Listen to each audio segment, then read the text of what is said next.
-2 formula শারীরিক অবস্থা বিবেচনায় আশঙ্কা সবকিছু হাজার মাইল দূরে ফেলে 4 মাস পর ঢাকার মাটিতে পা রাখলেন বেগম খালেদা জিয়া।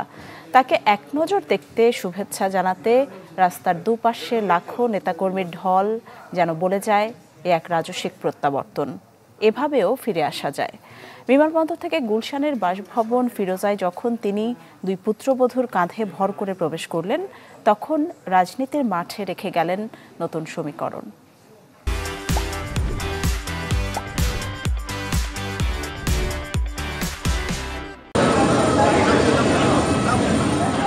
প্রায় 13.5 ঘন্টার যাত্রা শেষে কাতার আমিরের পাঠানো বিশেষ বিমানটি যখন শাহজালাল বিমানবন্দরে রানওয়ে ছিল, এই নগরে তখন প্রতীক্ষারত লাখো মানুষের ভিড়।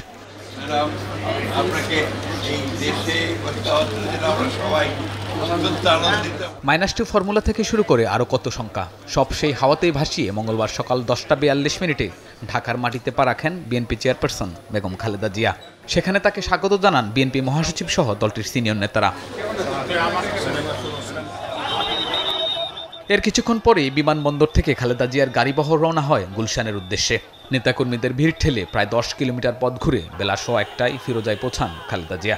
সেখানে দুই পুত্রবধূর কাঁধে ভর করে পায়ে হেঁটেই বাসায় প্রবেশ করেন বিএনপি চেয়ারপারসন।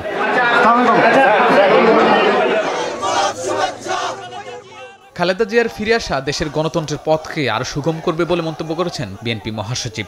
তার সুস্থতা কামনায় দোয়া চাইলেন দেশবাসীর কাছে। খালেদা জিয়ার উপস্থিতি, তার দেশে ফিরে আসা, এটা আমাদের গণতন্ত্রের উত্তরণের পথকে আরো সহজ করবে, দেশকে একটা সঠিক বৈষম্যহীন একটা পরিস্থিতির দিকে নিয়ে যেতে সহযোগিতা করবে।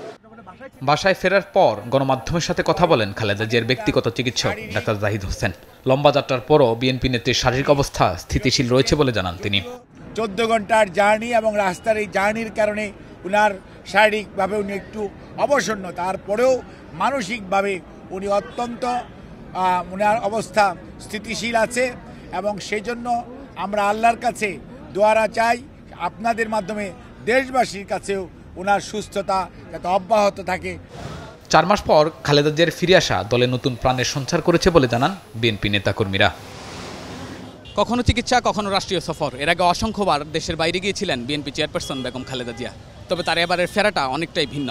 তাকে বরণ করতে আসা দলটির নেতাকর্মী থেকে সাধারণ মানুষ সবাই বলছেন যে গণতন্ত্রের জন্য সাধারণ মানুষ জীবন দিয়েছে, সেই গণতন্ত্রের পথ তার ফেরাতে অনেকটাই সুগম হবে।